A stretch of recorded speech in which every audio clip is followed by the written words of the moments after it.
not sleeping. Just not sleeping. First time happening. Hello everybody and welcome back to my channel. Don't know why that was such a hello and welcome. But anyway, welcome to my channel. If you're new, make sure you hit that subscribe button to make sure you stay up to date with my videos. In this video I'm going to be talking to you about my birth story of my 7-month-old son. 7 months old! Like, Harry is 7 months old. So this story is quite back far in the noggin. Trying to be funny and I'm not. But yeah, here is my birth story. Background about my pregnancy. My pregnancy was always straightforward, always like on the line. The only thing that was a bit different was my placenta was at the front of my bump instead of behind my bump, like behind Harry, so it was in front, so which means I didn't feel the kicks as much. So I woke up on the 9th of April 2020 about 9:30, I think it was like 9:23 if I'm being precise, and I stood up and my waters went. I thought I was peeing. I thought I peed myself, which was the strangest feeling. Do you know when you're like waters go, you think, what is this? Like, and because I had no pain or like my body hadn't gone into labour or anything like that, my waters had just gone from the pressure of Harry, well, the baby, pressure of the baby on my waters. So they went, and then I rang the maternity unit and they was like, yeah, come in for an assessment, see if your waters have actually gone, because it does sound like they have but they haven't. And so I went into the hospital to get them checked, and I went to the midwife led unit. Oh, they're so nice. If I could have given birth there, I would. And they checked me and they said, yeah, your waters have gone, we're going to send you home, but come back if like you think you're in labour or you have any pains or anything, as in like when your contractions become more regular. And so they didn't come regularly, they didn't come at all. So they had actually, while I was at the midwife led unit, they had booked me in for an induction at 8 a.m. on the 10th of April 2020. So I had all the 9th of April, I think it was a Thursday, all the Thursday I didn't have any pains, no nothing. What they don't tell you when your waters go is they don't all just go at once. A big gush will come at once, but then throughout that day, if you like, your waters will just keep going and going and going. So you have to wear like thick maternity pads and change your leggings about, well, that's what I was wearing, your leggings about 50 times that day, which I did. And so it got to the night time and nothing had happened, so I thought, oh, I'll just go to sleep, I'll set my alarm, and if I wake up to any pain, then I'll go. So I didn't wake up any pain, so we drove to the hospital about 8 o'clock in the morning. I rang them and said, is it still alright to come in? I'm coming to be induced, and that was fine. Because of coronavirus, Sam had to drop me off. He was allowed to, this bit really confused me. He was allowed to come in with me, sit with me until they saw me. They saw me, explain what was going to happen with the induction process and everything, and then Sam had to leave, which was very sad because I wanted him to be with me. Yeah, I wanted him to be with me because I just wanted him there. So they came round, they seen me, and they said, oh yeah, this is the induction process. We're gonna put the pessary in, which is like a hormone strip, and that should kickstart labour. Before they put the hormone strip in, they gave me a sweep, and immediately when they gave me a sweep, which is where they just get their 2 fingers like this and like I don't know how to explain it without being vulgar, they not scrape, but like this action over your cervix to try and get it to dilate, and I was 2 centimetres dilated at 10 p.m. no, 10 a.m, which was 2 hours after I got there, and I was 2 centimetres dilated. So as soon as she had given me this sweep, the contractions started coming so hard. They did actually put the pessary in even though I was having contractions to try and regulate them and make them regular. Also, I forgot to mention, while they were doing this, I was on the monitor monitoring baby's heart rate and movements and stuff, so I'd have to press the button if the baby moved,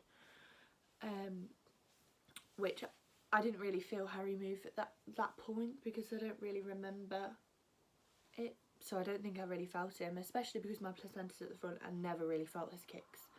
I've barely got any videos of him kicking. So yeah, as I was being monitored, you could just see the contractions, like, oh yeah, they were measuring the contractions, not the movements, the contractions. So I'd press this button every time I got a contraction, and they were coming so often. And then the lady came in and she was like, are you okay? Because I'd like pressed the button. I think this was about 11:30. I pressed the button and I was like, I'm in so much pain, like, please can I have some like pain relief or anything? And they gave me half a paracetamol and a hot water bottle. And that was all I had that, like, the whole day. And which, contractions are painful, let me tell you that. They are so painful, especially the labour I had, because he was not back to back, but I had all my contractions in my back, so they weren't like in my uterus, which means they weren't coming up, well, they were in my uterus, but they weren't in the front of my belly, which means that you couldn't feel them. So when the midwives are checking you to see if you're contracted, they hold your belly. I don't have a bump now, but they hold your belly and they test it and see if it's contracting. When you contract, your belly goes hard. My belly wasn't going hard, like my bump wasn't going hard, so they thought that I wasn't contracting, and they thought that it was just like really, really mild contractions, when it actually was in like full-blown labour, like you're ready to go type of labour. So so they'd seen that and was like, oh, you're not in labour. Yeah, you're not in like full-blown active labour. Active labour is when you're at 4 centimetres, and when you're in active labour during coronavirus, your partner could come back in and sit with you, which was really nice. But obviously they didn't check me, so they didn't see that I was actually, I think I was like 4 centimetres dilated, so I was actually in full-blown active labour, like you're gonna have a baby in the next day or so.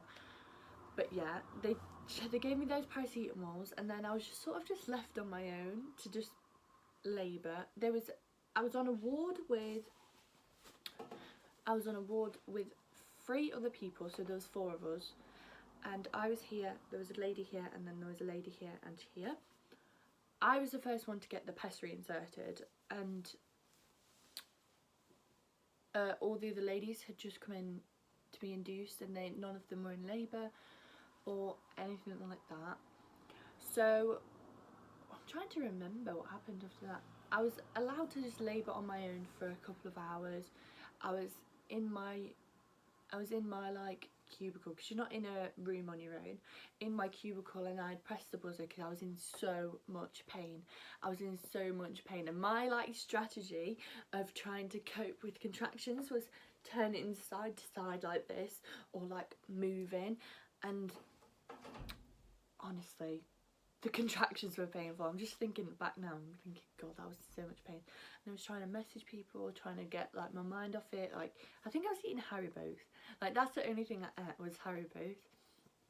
And so I'd done that. I'd pressed the buzzer and I was like, can I have a bath, please? Because the warm heat from the hot water bottle was actually really helping my back.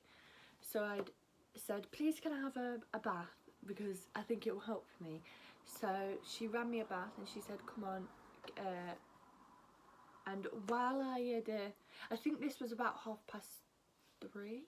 Yeah, it was about 3:15, and then I was in the bath, and then all of a sudden I felt like I needed to poo. As vulgar as it sounds. And I sat on the toilet and I thought, this is not right, like this isn't a poo. Sorry if this is so graphic. If you don't like graphic, don't watch it. So I'd pulled the emergency thingy and I was like, honestly, I don't think this is a poo, I think this is a baby. And, oh sorry, I forgot to say, while I was in the bath, I'd actually messaged Sam to drop all my stuff off because I didn't go in with my stuff. That's one thing I regret, is not going in with my stuff. But thinking about it, if I'd dropped my stuff off with me, Sam wouldn't have come back in time for the labour. I'll tell you more about that when we get to it. So I had pulled the cord and I was like, I need a poo. This isn't poo, this is a baby. And he was like, okay, message your son, not your son, message your partner and tell him to come here straight away, wait outside, and if you're in labour, active labour, he can come in. So we got to my room, they checked me, I was 10 centimetres dilated at 3:30, and they had induced me at 10, sorry. So that's like 11, 12, 13, like 3.5, 4.5 hour labour. So I messaged Sam, room 11, baby's coming, and he came in straight away and he almost missed it. I was pushing Harry for, I think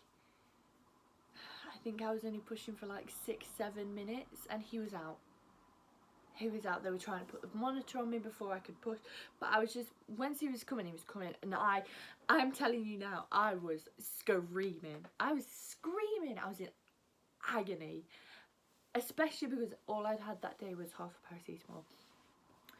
So Harry'd come out and it was all good, and it was just the most amazing feeling. Like, I couldn't even tell you the feeling of giving birth to your son, like, or giving birth to your child. That was just the most, it's bringing me to tears now, but that was the most amazing feeling ever.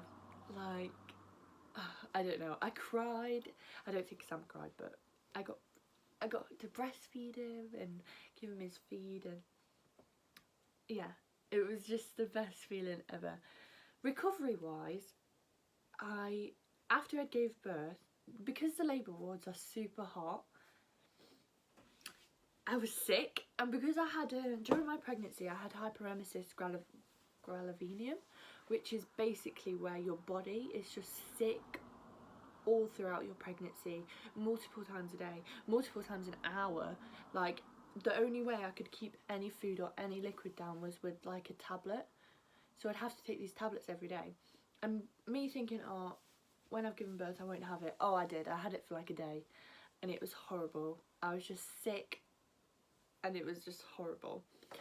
I forgot to actually say, after I'd gave birth Harry was born at 16:03. No, God, I don't even know my son's birth. He was born at 16:13 p.m. and he weighed £7.15, the same as me and the same as Sam, which is really cute.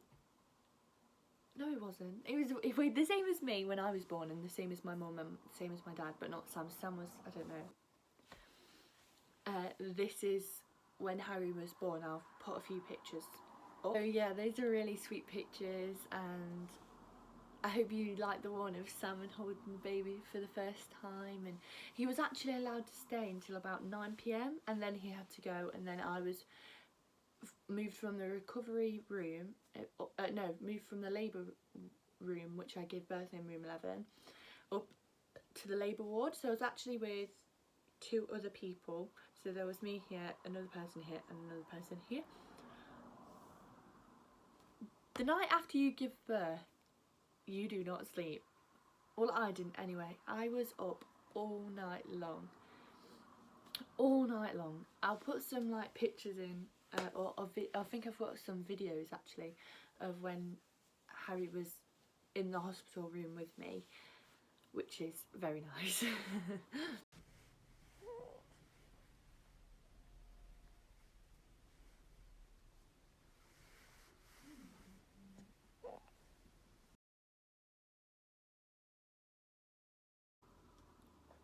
So we've actually got a little joiner for the rest of this video. He's a bit sleepy because he's just woken up, but yeah.